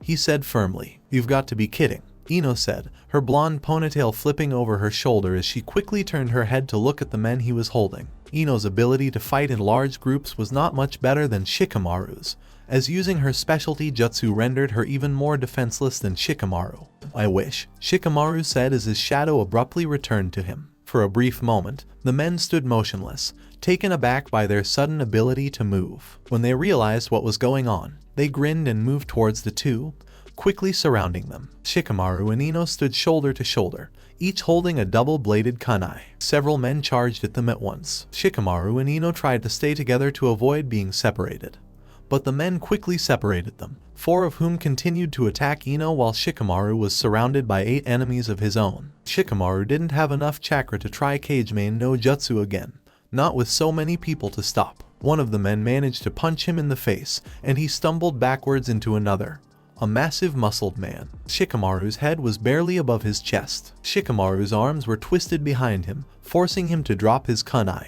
As one of his attackers used his incapacity to throw a heavy punch to his stomach, he felt the air leave his lungs. When Shikamaru looked up again, he saw a man with a kunai raised in front of him. He struggled, but the grip on him only tightened, and he couldn't do any seals with his arms behind his back. Ino had killed one of the 4 men she was fighting, but the other 3 were relentless in their attacks. She managed to knock one of the men away from her for a moment with a kick to the abdomen, allowing her to check on Shikamaru. He was surrounded by at least 8 men, one of whom was holding him steady as he tried to break free. The shinobi stood in his path, poised to stab him with a kunai. She realized in horror that he was going to die. He was going to die, and she had squandered her last day with him being upset about something over which he had no control. "Shikamaru," she cried, but as she tried to assist him, one of her attackers blocked her path, forcing her to block several jabs of his kunai. Shikamaru heard Ino scream but couldn't see her because of the crowd around him. He fought harder, but he came to a halt when the man in front of him slashed down with his kunai, aiming for his heart. A lifeless body fell to the ground with a grunt of pain. Shikamaru looked up in surprise to see Naruto leap above the circle of men, slamming a kunai into the back of his would-be assassin before landing in the center. Naruto regarded the men around him sternly. 8 on 1 isn't exactly fair, is it? He wondered. The man who was clutching Shikamaru spoke up. "How about 6 on 1? He asked, nodding to his comrades who were closing in on Naruto. Naruto drew a kunai from his hip pouch and assumed a fighting stance. The burly man chuckled. "Your friend is rather foolish, isn't he? He inquired of Shikamaru. He can't even use seals to take on 6 men with one arm. Shikamaru said nothing, but he had to agree. After the conversation in Sasuke's kitchen, he wasn't surprised to see Naruto try to take on more than he could handle. He just hoped he wouldn't be present when Naruto died. The men charged at Naruto, and they were astounded by his ability to dodge the continuous slashes they made with their weapons. They paused in surprise when one of their number cried out and fell to the ground, watching as Naruto swiftly pulled his kunai from the man's chest, ignoring the blood splattered across his face. 5 more to go, he said, turning the kunai in his hand for a better grip. You're cocky, aren't you? One of the ninjas asked. He wore a slashed hidden mist hideite around his neck and had a long scar down his cheek. There's a distinction between cocky and confident, Naruto said as he met his gaze. And you should be neither in this situation, the mist ninja said, forming a seal with his hands. 4 water clones appeared next to him, bringing the total number of enemies to 9. This would not have been a problem if he could have used the Kage Bunshin no Jutsu, but that was out of the question. They attacked him again, and Naruto found himself buried beneath a heap of men and clones. Something was going on in the center of the clearing, which Kakashi could see. He'd heard Ino call out to Shikamaru earlier, and could only hope that neither of them had been injured or worse. He couldn't help them because he couldn't get to them. He was fighting 5 enemy shinobi who were all skilled at taijutsu, which the Sharingan struggled with. He managed to send a kunai with an exploding tag into a nearby tree where one of the shinobi he was fighting was lying in wait. Wishing he could switch off with Guy, who would have a much easier time with this than he would. He nearly groaned when 2 more ninjas replaced their comrade, bringing the total number of enemies he was fighting to 6. Neji and Tenten stood nearby in their Anbu gear and masks, easily slicing anyone who tried to attack them. Kiba had to leap out of the way of Chaoji on the other side of the clearing. The other man was nearly twice his normal size and was rolling so fast that whatever he came into contact with would be flattened. Watch where you're going, Chaoji, Kiba yelled at the speeding man. Sorry, Kiba, came the reply. Kiba realized Chaoji had taken out his 2 opponents, and he bent down to rub his still sore thigh, which had begun to painfully throb with all the exertion. Akamaru whimpered at him, knowing he was in pain. Kiba was about to reassure him by petting him when a handful of shuriken flew at his head. As the throwing stars embedded themselves into the tree behind him, he ducked and rolled away, struggling to his feet. In an instant, Akamaru was by his side. Kiba assessed his opponent. He'd only just thrown the shuriken, but he already had 3 more between his right hand's fingers and 2 kunai in his left. Kiba realized this was a man who favored taijutsu and weapons after noticing all of the weapons pouches he had along his pant legs. Exactly the type of person Kiba didn't have the ability to deal with at the time. His leg throbbed once more, reminding him of his slowed speed. The weapons user grinned as he threw the shuriken at him, then let the kunai fly at Akamaru, who was too focused on the shuriken to notice. Akamaru, Kiba exclaimed, scooping up the dog and facing the kunai. He couldn't avoid them because his leg was on the verge of giving out completely. When there was no hit, he turned to see Hinata standing between him and the weapons user, holding the 2 kunai. Are you alright, Kiba-kun? She inquired softly, her pale eyes narrowing at the weapons user. Yeah, I'm fine, he said, his gaze shifting to the man who had attacked Akamaru. He was now enraged. He took a limping step to stand next to Hinata after putting the dog down. The weapons user simply grinned as he reached into his pouches and pulled out several kunai, shuriken, and long daggers. You can only avoid so much, he explained, unless nothing is thrown, a low voice from behind him said. He quickly turned his head to see a man standing behind him,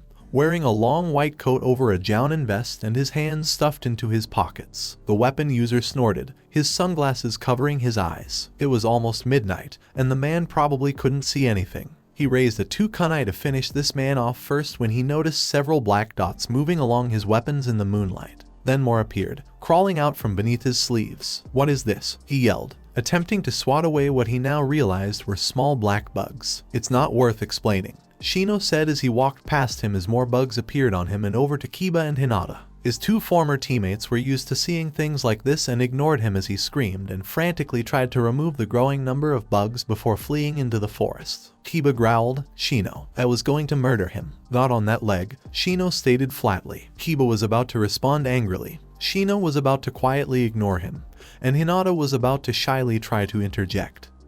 A scene the 3 had played out many times before. But a loud yell of Guy Sensei got everyone's attention. Guy and Lee were facing nearly 20 men, and the three shinobi were about to offer assistance when they realized neither man required it. The yell they had heard was actually Lee crying out in awe as Guy twisted and kicked three men several feet into the air, all the while laughing his booming laugh. "See Lee-kun," he exclaimed. "You do not have to be young to be strong." "Guy-sensei," Lee exclaimed as he knocked out two men with his fists over his shoulders, not bothering to turn and look at his opponents. "Despite your age, you are truly the greatest shinobi in Konoha." "I'm glad you think so, Lee-kun," as the two green-clad men continued to send their opponents flying. Kiba, Shino, and Hinata exchanged glances. "I know I can be loud," Kiba said, shaking his head. "Who lied and told you that?" Shino asked as he returned to the battle. "You're a son of a..." "Kiba-kun, please relax." And the former teammate was back to normal. When Shikamaru saw Naruto vanish beneath the large group of men, he tried to break free from the man who was holding him. But the grip on his wrists only tightened, and he realized that if he moved any further, he would break his wrists. Naruto felt himself fall to the ground, landing painfully on his left side. At the contact, white-hot pain shot up his already injured arm. As a kunai slashed towards his head, he rolled to his back and landed in the dirt next to him. This wasn't the way to fight. Ignoring the pain in his left arm, he clenched his right fist, the familiar tingle of chakra starting. He hadn't intended to use this technique on a group of ninjas who weren't worth his time, but he was now forced to. Even though it had taken him years of practice, this was the only technique he could do with no seals and one hand.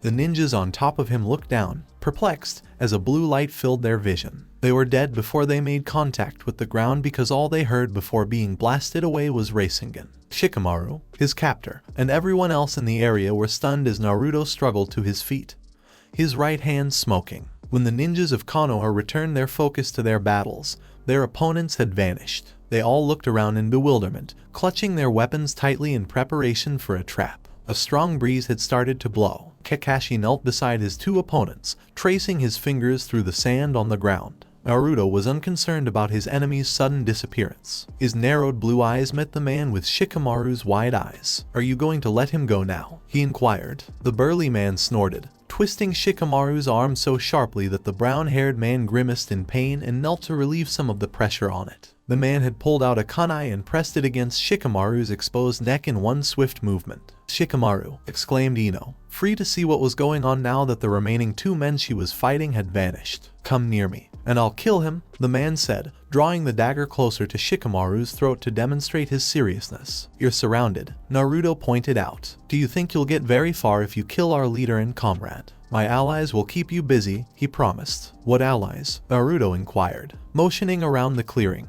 which was littered with Konoha ninjas and dead bodies. "Where did they go?" he stuttered, panicking. "Looks like they deserted you," Naruto said, a malicious grin on his face. Those who were able to see his face shivered. That was not an expression they had ever seen on Naruto as a child. "Well," the man said, his face grim and determined. "If I'm going to die, I'm going to take as many Konoha bastards as I can with me." "No, Ino, Chaoji, and several other members of the Rookie Nine yelled, charging forward in a futile attempt to stop him from slashing Shikamaru's throat. "What?" the man exclaimed, struggling to move his arm but failing. Looking down, he noticed what appeared to be sand wrapped around his entire arm, immobilizing him. The sand flowed far into the woods, its end hidden from those standing in the clearing. It began to pull on his arm, gradually removing the kunai from Shikamaru's neck. Then it jerked the man with a quick movement, lifting him into the air and dangling him by his arm. The Konoha ninjas watched in awe as the sand drew him into the forest. There was a scream, then silence. Ino dashed up to Shikamaru, wrapping her arms around his neck and tightly hugging him.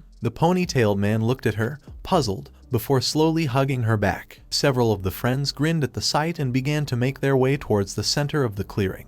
Naruto only moved once, holding his uninjured arm in the air as a silent warning to everyone to stay where they were. They were all silently listening. "Uzumaki Naruto," a low voice called out from the forest's deep shadows, where the sand had taken the man. A figure slowly emerged from the shadows, revealing itself to those in the clearing. They turned to face the trees, and those who had taken the Chunin exam together recognized the speaker right away. They stayed where they were, with only Sakura's grim determination keeping her from backing away a few steps. She had only seen half of what this man was capable of when he was 12.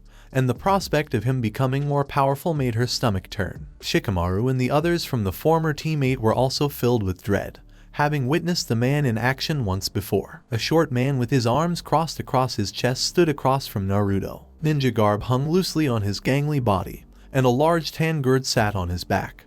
The cap obviously missing as sand poured gently from its opening. His light blue eyes were surrounded by dark shadows, and his blood-red hair stood out against his pale skin. On his brow was the love symbol in a deep red color that matched his hair. Naruto returned calmly, Gaara of the Sand. Two figures stood nearly hidden by the shadows behind Gaara, but Naruto didn't need to see them to know who they were. Temari, Naruto said, nodding to the figure to Gaara's right, Kankuro, to Gaara's left. The Konoha ninjas stood motionless. The Sand siblings were Konoha's allies, but they were also extremely dangerous, especially Gaara. Naruto's fight with Gaara had been heard by all of the Rookie 9, several Jounin, including Kakashi and Guy, and Guy's former team. Only Sasuke and Kakashi knew the specifics of what had occurred.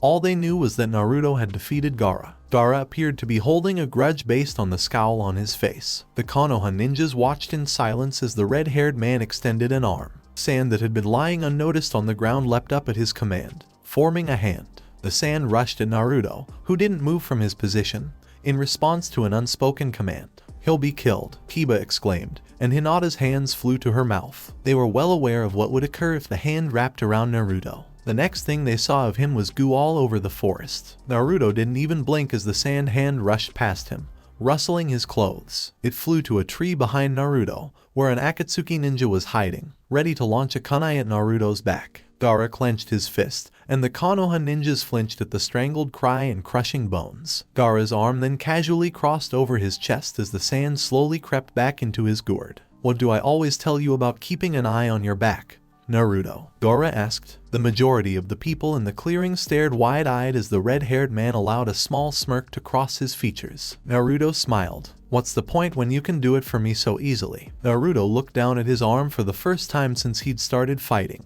breaking eye contact with the other man. It was bleeding profusely, and a red stain on the sling was gradually growing larger, indicating that he was hurt. When he was slammed to the ground, the wound had reopened, and sharp pain was now shooting up his arm. He had refused to let Kyuubi even give him chakra in this fight because he knew Shukaku was insane in the presence of Shukaku. Even now, he could feel him struggling to gain control, if only for a short enough time to get close to Shukaku's carrier. Naruto was certain Gaara was feeling the same pull within him. The demons were drawn to each other's enormous power. They could sense each other's presence even when they were miles apart, which was how Gaara knew Naruto hadn't died. He'd run into the Sand siblings several times during his 10 years of wandering. Temari and Kankuro both appreciated his presence. He was like a younger brother they could tease without fear of being killed. Gaara became protective of him despite the fact that it was only the slightest difference, barely noticeable except to his siblings. He knew what it was like to have something inside you that was constantly trying to break free. They had an odd connection. Naruto had stayed with them for a few months after leaving Konoha. Naruto had decided to leave when he and Gaara noticed that the demons were becoming more determined to break free from their human prison.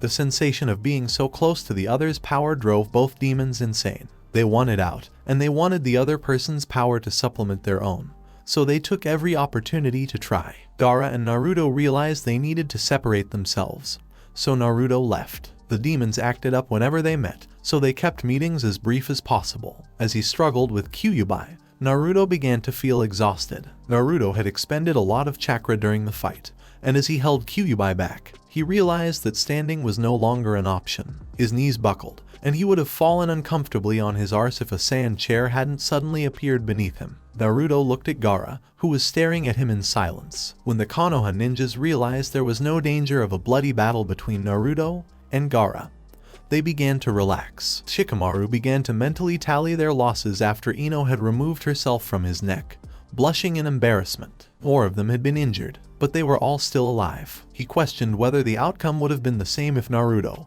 and the Sand siblings had not appeared. He was certain that he would have died anyway. But what exactly were they doing here? Naruto, in particular, had just returned from Konoha the day before. The medical nins quickly got to work, moving through the clearing and assisting those in need. Gaara made his way to the center of the clearing, greeting Naruto with a nod. Shikamaru followed Temari and Kankuro, and when he saw the blood on their clothes, he realized where their enemies had mysteriously vanished. Several of Naruto's friends were taken aback when Gaara approached him and placed a gentle hand on his shoulder as the other man sat tiredly in the sand chair. Gaara, who is normally terrifying and emotionless, appeared to be trying to console Naruto. Onlookers were unaware that the close proximity had managed to calm the two demons, and Naruto was able to relax slightly as Kyuubi became content to feel power that close and temporarily abandoned his frantic struggle. Shikamaru ignored his surprise and started walking towards them, Ino close behind. She didn't appear to have any plans to let him out of her sight anytime soon. He didn't mind because she was quiet and allowed him to think. He had to find out what was going on.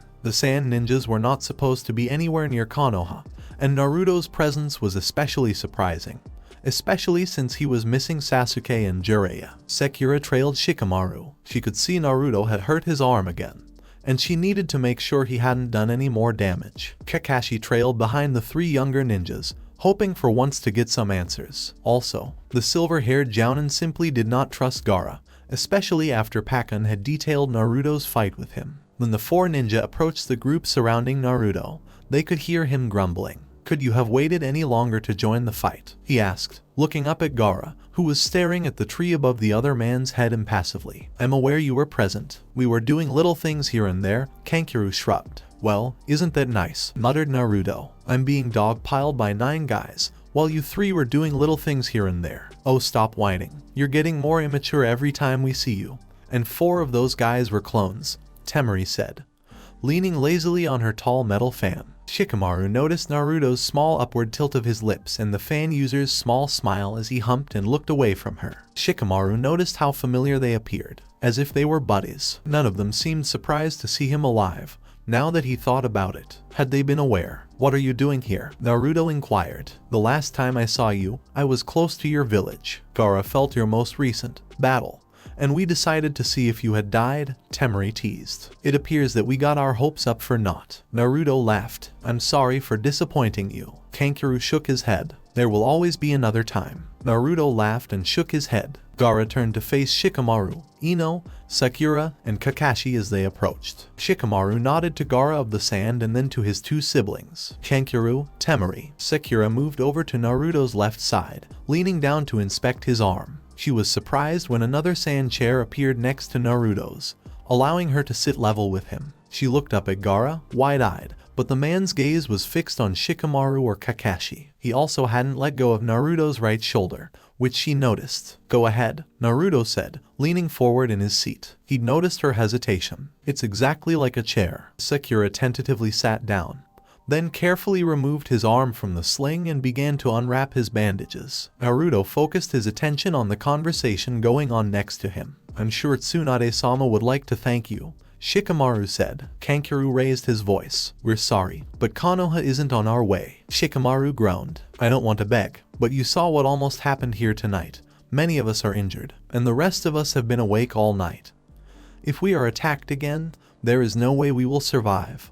We could really use your protection." Kankuro and Temari exchanged glances before returning their gazes to Gaara. In the end, he was the one who made the decisions. They would follow his instructions, especially in this case. He was well aware of the dangers of keeping Kyuubi and Sukaku too close. "It's only a half-day walk from here," Shikamaru explained. "Please." Sakura drew Naruto's attention to herself. "You should return to Tsunade," she said quietly. "I honestly can't believe she let you go so quickly. The wound has reopened and it appears that the contact with the ground has refractured the bone. And the rapid blood loss leads me to believe the bone may have punctured an artery." "Can't you just heal it?" asked Naruto. He couldn't go back to Konoha at this point. "No, Naruto. This isn't the kind of wound that can be healed with chakra alone. It may require surgery again. And what if I don't get treated? You might lose your arm," she said solemnly. Naruto managed to remain calm as Gaara's hand tightened painfully on his shoulder. "We'll go to Konoha," the redhead said. He was looking at his siblings, but Naruto knew who he was looking at. As he walked, Naruto could feel eyes on his back. He and Gaara walked at the very front of the group, as close to each other as possible to keep the demons calm. Fortunately, having Gaara by his side kept the others, particularly Kakashi and Sakura, from confronting him with the questions he knew they all had. Temari and Kankuro were at the back of the pack, ready to strike if any attacks came from behind. "You don't want to go back?" Gaara asked, startling Naruto. "No. Why?" "I'm afraid I won't be able to leave again." Naruto expressed concern. "Won't they let you?" Gaara inquired. "I don't know," Naruto replied, wondering what Sasuke would do if he found out he was back. "Then I'll stay and make certain they don't stop you," Gaara explained. Naruto was taken aback by his appearance. "You don't have to do that, Gaara." Gaara did not respond. The gates of Konoha eventually appeared, and the ninjas in the group had never been happier to see their small village. Several Anbu came out to greet them, having anticipated their arrival. Medical nins also arrived and immediately assisted the injured to the hospital. Temari and Kankuro moved to the front of the group, with Temari standing next to Naruto, and Kankuro standing next to Gaara. "Ninjas of the Sand," one of the Anbu was surprised to hear. "We had no idea you were coming," he said to one of his masked comrades. "Go find the captain," he instructed. Naruto shut his eyes. He knew there was no avoiding Sasuke, but he didn't want to see him as he stood flanked by the Sand siblings, covered in mostly his own blood, trying to ignore the fox, who desperately wanted to take over now that he had a friend. "That won't be necessary," Shikamaru said as he took a step forward. "They assisted us when we were ambushed, and I requested that they accompany us here in case we were attacked again." When he saw that no one was going to capture Sasuke, Naruto relaxed. Sakura approached them. "Naruto, you should go see Tsunade-sama," she said, noticing blood seeping through the clean bandages she had wrapped around his arm a few hours before. Naruto nodded and began walking towards the village. Everyone watched as Gaara followed, never leaving his side. Kankuro and Temari exchanged glances. They assumed they would leave once they arrived in Konoha. They followed Naruto and their brother, unsure what had changed. Sasuke was aware that someone was following him, but he did not turn around. He was too preoccupied with venting his rage on the tree in front of him. Bits of bark flew as his leg kicked at the tree's rough surface, and his knuckles were bleeding from punching the rough surface. Sasuke realized it wasn't enough. He wanted to splinter the tree and hear it crack as it fell over. He summoned a massive amount of chakra to his palm by gripping his left wrist with his right hand. He charged at the tree, shoving his fist through it and smirking as it leaned precariously before finally collapsing with a loud crash. He didn't feel any better as he stood panting over the broken tree. Finally, the man behind him said something. "I know trees are difficult and tricky opponents, but I'm not sure you needed to use Chidori on it," Kakashi said, peering over the latest edition of Come Come Paradise at the younger man. "What do you want, Kakashi?" Sasuke asked, wiping his brow as he turned to face him. "You didn't greet us when we returned," Kakashi pointed out. "I've been working out." Kakashi became solemn and closed his book, slipping it into his pocket. "What happened the other day during the battle?" he inquired. "Why has Kyuubi appeared?" "I don't know," Sasuke said, preferring not to discuss Naruto. "Does it have anything to do with why Naruto pretended to be dead?" persisted Kakashi. "I don't know," Sasuke said, becoming enraged. He wasn't saying anything about it. He'd spent the last 3 hours training and destroying trees on the training grounds to avoid thinking about Naruto leaving. He didn't need Kakashi to bring him up again. He pushed past his old sensei and started walking home. "Ask Naruto if you want to know," sneered Sasuke, knowing full well that Kakashi couldn't. When Kakashi said the next words, Sasuke almost tripped over himself. "I would. But he's never alone with Tsunade and Gaara." Sasuke spun around so quickly that Kakashi wondered if he'd given himself whiplash. "What?" "Tsunade ushered him into surgery as soon as we got back, and Gaara has been in his room ever since." "Is he here?" Sasuke inquired. "Yeah, it's strange. Naruto seems to trust him, but they almost killed each other when they were 12, Kakashi explained. Sasuke blinked in confusion before realizing what Kakashi was saying. "No, Gaara, Naruto. Is Naruto in Konoha?" It was Kakashi's turn to be perplexed. "Yes, he returned with us earlier." Sasuke didn't even say goodbye before turning and heading for the hospital. When Sasuke arrived at the hospital, he immediately found Naruto's room number. He took his time walking down the white hallway, unsure what he would say when he arrived. He was so deep in thought that he almost didn't hear the voice say his name. Sasuke Uchiha, Temari, and Kankuro were standing across the hall from Naruto's door, the latter having called out to him. Kankuro was leaning against the wall, arms folded, and the white sack-like object he normally carried on his back propped up next to him. Temari was leaning comfortably on her tall metal fan next to her. They were staring at him, and he returned their gaze. "I'm surprised you've come," Temari commented. "Why is that?" Sasuke asked, not really in the mood but amusing himself. "Well, we heard you tried to kill Naruto a few times, so why bother checking on him now?" Sasuke was surprised, but his stoic expression concealed it. How would they be aware of this? Only he and Naruto knew what had occurred in the Valley of the End. Kakashi had told him that Naruto had not told anyone when he was returned to Konoha, and Sasuke had certainly not mentioned it. Kakashi had mentioned Naruto's trust in Gaara. Had Naruto informed them? How is that any of your concern? Sasuke inquired. Naruto is very important to us,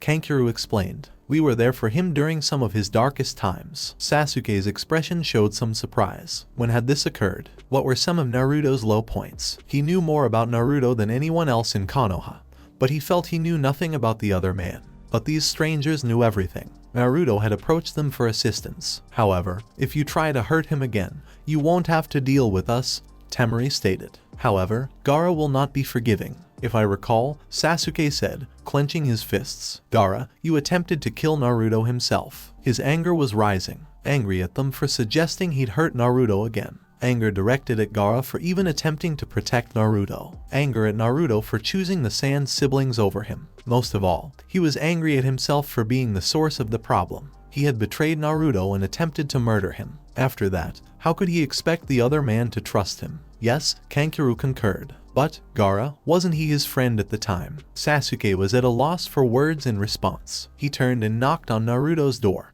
listening for a muffled come-in before entering. Naruto sat up in his hospital bed, a pillow behind his back and his bandana-wrapped head against the wall. When Sasuke entered and gently closed the door, his eyes opened, brilliant blue orbs staring at him. Sasuke, Naruto said, a small smile on his face. Naruto, Sasuke moved forward, but came to a halt when he noticed Gaara sitting on the other side of Naruto's bed, staring at him. When Sasuke noticed Gaara's hand lightly resting on Naruto's uninjured arm, he raised an eyebrow. Of course, Sasuke had no idea that the hand was there to calm the beasts within the two men. The demons reveled in each other's abilities, and direct contact prevented them from attempting to take over. Both blue-eyed men were staring at him, but Gaara's eyes were cold in a way that Naruto's had never been. Sasuke finally regained his voice. Are you okay? He asked, ignoring Gaara, who hadn't moved his gaze from him. Yeah, Naruto agreed. This time, Tsunade Baba used chakra to heal the bone after surgery,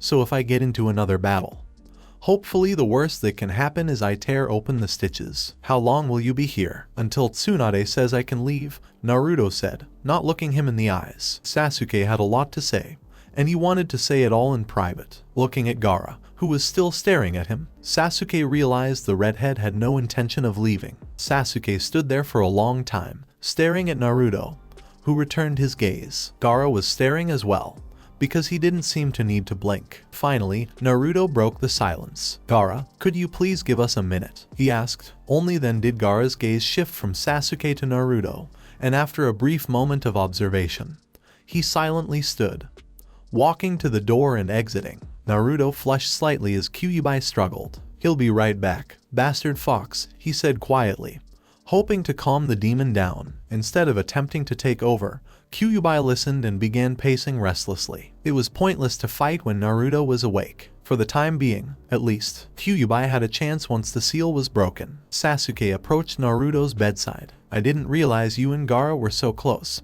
he finally said, his voice a little harsh. Yeah, well, we have a lot in common, Naruto shrugged. Don't make comparisons to him, Sasuke said. He has a bloodlust that you will never have. Don't judge him, Sasuke, Naruto said solemnly. He's been betrayed too many times in his life not to be bitter, but he's also not the same person we met as kids. And I have the same bloodlust as he does. I almost killed you 2 days ago. Or did you forget? It wasn't your fault, Sasuke said, shaking his head. It's not my fault, but it's my responsibility. I'm endangering everyone here. You are the reason we even survived that battle. If you hadn't used Kage Bunshin, we would have died, Sasuke said, moving over and sitting on Naruto's bedside. Great, I save everyone, then celebrate by eating them all, Naruto chuckled. You didn't eat anyone, and you regained control. No, that's the whole point, Sasuke. I've never had control. I didn't have control over having this parasite put in me. I didn't have control over the villagers hating me for it. I didn't have control over you betraying us all. I didn't have control over having to leave Konoha. And I don't have control over Kyuubi. Sasuke was at a loss for words, noting that Naruto had mentioned his betrayal. I'm losing control, Sasuke, Naruto admitted. I'm not going to let you get involved in this. It's too late, I'm already involved, said Sasuke. I've been involved since we started working together. I don't get it. You used to despise me when we were teammates. What's changed? Nothing has changed. I've never disliked you, Sasuke stated. Your attitude just irritated me. No one in the village liked you. You were the dope in our class. You lived alone. And yet you were the happiest person I had ever seen. I didn't know what to make of it. You had so many reasons to be sad, but you never were. Sure I was, but showing it would be showing weakness. We all had something to hide behind. Sasuke. My obnoxious personality, your mysterious silent act, Sakura's crush on you, and Kakashi's books. Naruto paused, then continued. Besides, you miss out on life if you dwell on the sad things. He pointed out to Sasuke, who realized he was talking about himself. Tsunade entered after hearing a knock on the door and pausing when she noticed Naruto and Sasuke staring at each other. I'm sorry, Sasuke, she apologized. I need to check on Naruto, so you'll have to leave. Sasuke was unsure whether he felt better or worse when he left Naruto's room, and Naruto had made no promises to stay in Konoha. He passed by all three Sand siblings, who followed him silently with their eyes until he was out of sight. The following afternoon, Sasuke and Shikamaru were summoned to Tsunade's office to give her an in-depth account of their mission. Tsunade frowned as she asked, Naruto lost control of Kyuubi. Shikamaru gave a nod. Yes, I'm not sure why it happened at that specific time. He fell asleep, Sasuke said. He didn't want them to think Naruto lost control at random. They both turned to face him. He was standing in the corner of her office, arms crossed across his chest. His fox mask was dangling from his hip. He was knocked out by the snake venom. Tsunade appeared to be thinking, well, then, why doesn't Kyuubi try to take over whenever Naruto sleeps? It does, Sasuke said, his face solemn. Naruto hasn't slept properly since he was a teenager. There was a stunned silence as Tsunade and Shikamaru processed his words. Tsunade was about to say, come in, when the office door opened and Kakashi walked in. Tsunade sighed when he saw him. Kakashi, I told you I couldn't answer your questions because there are some that not even I know the answer to. Sasuke smirked a little. Please forgive me, Tsunade-sama, but that is not when I'm here, Kakashi explained. Naruto and Gaara are getting ready to fight. Tsunade and Sasuke both asked, what? I thought you should know, because their last fight destroyed a quarter of the forest, Kakashi explained. Yes, Kakashi, she replied, rising and striding quickly to the door. Shikamaru and Sasuke were right behind her. Gaara's monotone voice inquired, rules. In an otherwise empty training field, he stood about 10 feet away from Naruto. Temari and Kankuro were off to the side,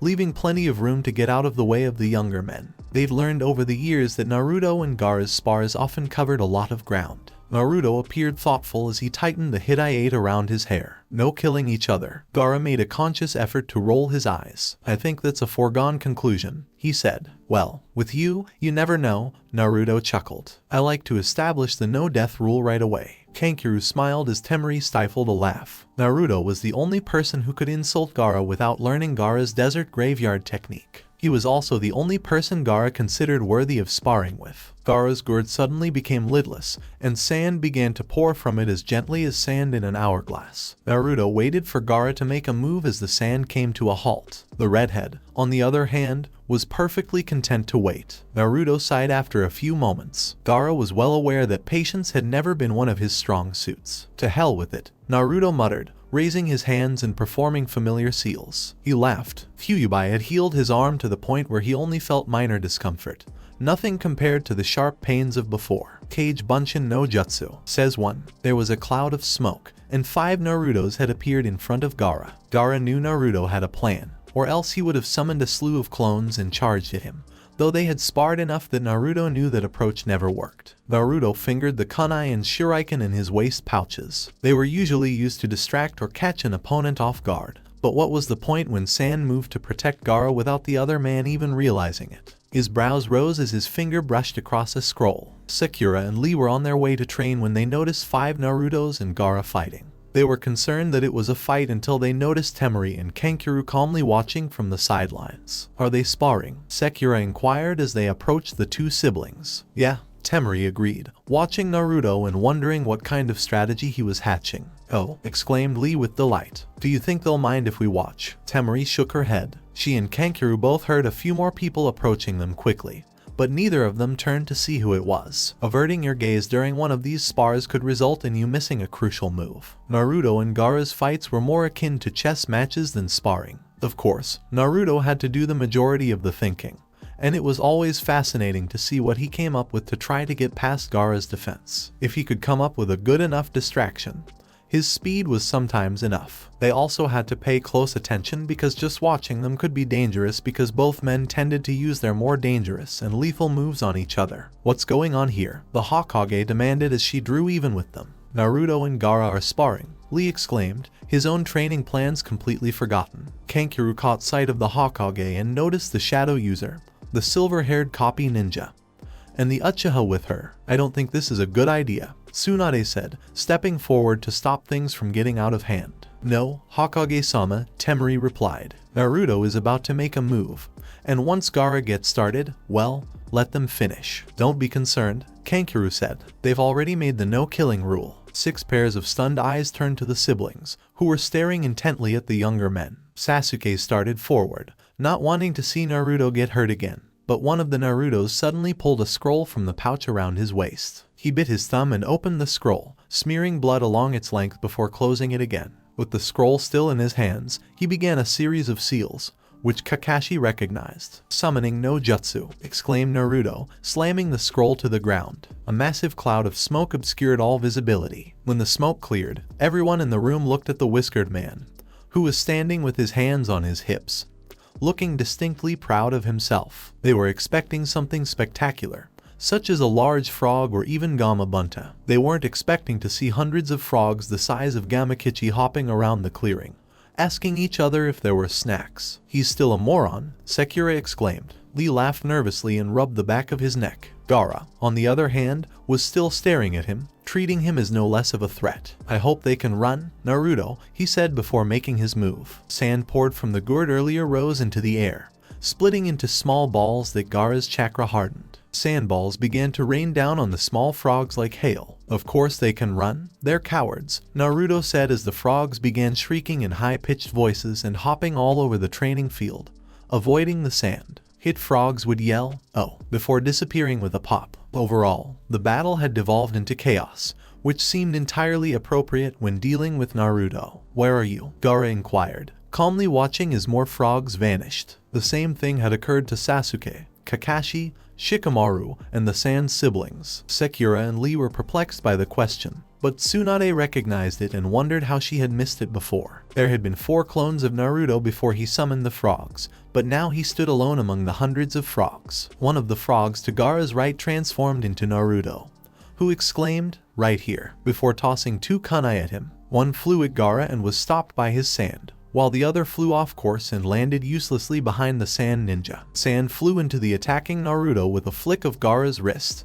and he vanished on impact. "One," Gaara replied. "Kage Bunshin and Henge," Lee exclaimed in awe. The frogs were still squealing as they hopped around in the midst of the sand hail. There was a pop, and another frog transformed into Naruto, who threw 2 kunai at Gaara's left side. These 2 made contact with the sand shield but had no effect on Gaara, who threw sand at Naruto, turning him into nothing more than a cloud of smoke. "2," Gaara replied. With a loud cry, another Naruto appeared in the form of a frog, tossing several shuriken at Gaara only to see them harmlessly bounce off the sand. That clone was also quickly dispatched with a sand fist. 3. Shikamaru raised his head. He's faced Gaara before, he told Sasuke. He knows weapons will not pass through Gaara's sand, so he's wasting his time. Sasuke remained silent while Kakashi nodded. They expected Gaara to wait for the 4th clone to emerge, so they were taken aback when he suddenly stretched out his arm. Except for Tsunade, everyone understood what this motion meant and watched with wide eyes as Naruto,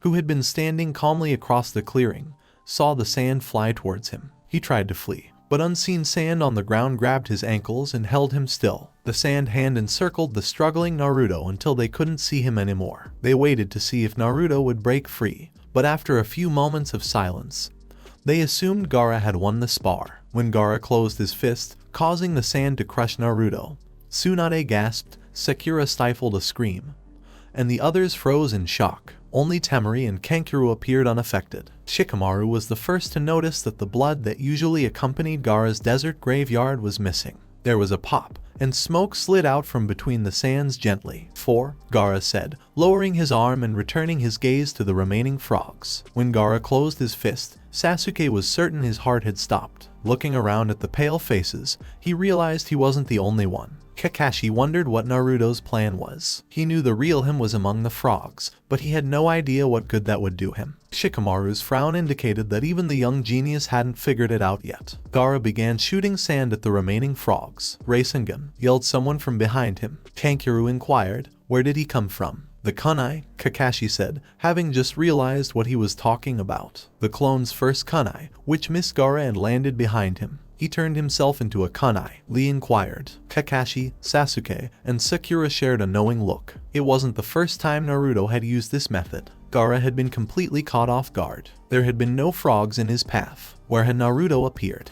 He only had enough time to crouch and place his hands on the ground, causing a thick wall of sand to fly into the air and block his path to Naruto. Gaara, on the other hand, was not at ease. He backed away from the wall and sealed several times. Naruto smashed through the sand wall, sinking the Rasengan into a large pile of sand in the shape of a fat raccoon wearing a hat. Lee exhaled, the ultimate shield. What? Asked Sakura and Shikamaru. That's Gaara's ultimate defense, Lee said, recalling the odd-looking thing from the fight with Kimimaro so many years ago. What is that jutsu that made Gaara have to call on that? Lee wondered as he watched Naruto pull his hand out of the sand.